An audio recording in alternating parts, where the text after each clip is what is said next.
It's almost launch time, but we need to have some place to launch it. Let's create an Emulator AVD, or Android Virtual Device. Android virtual devices are great. One of the important things to do is test your app on a wide variety of screen sizes and platform versions, and it allows you to do much of this testing and debugging without having to have a closet full of devices. On Windows and Mac, the x86 emulator relies on a special kernel driver called Haxum for hardware virtualization. If you can't run using Haxum, check out the link to troubleshooting Haxum. Let's create an AVD for a Nexus 5X x86-64 running Nougat. We start by clicking on this icon to bring up the AVD Manager. Then we can select Create Virtual Device, and then we select Nexus 5X. We select Nougat running x86-64, targeting Android 7.0.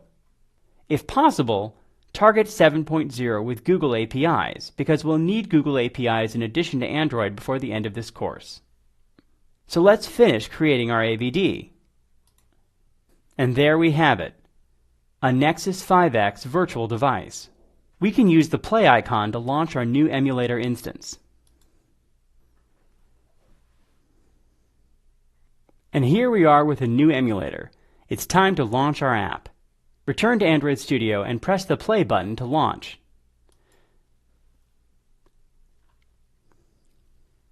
And in a short while, we've gotten our starter app going. Keep in mind that the emulator is not just a simulator. It's actually running the complete Android stack, so you can test and debug your app on different hardware and software configurations. You can interact with your app on the emulator using the screen or nav controls, invoke other apps, play audio or video, and much more. It also includes debug capabilities including log output and the ability to simulate app interrupts or network latency. To run on a device is usually very simple as well, but on Jelly Bean Release 2 and higher devices, the developer options are hidden by default. Shh! To find this secret menu option, go to Settings, About the device, Build Number, and now tap 7 times. And then, developer options will show up in the Settings menu. Go try it. Now you can turn on USB debugging. On Windows, you'll need to install a device driver for the Android Debug Bridge, or ADB. You'll also have to do some work on Linux. Check the link for the individual setup for your development platform.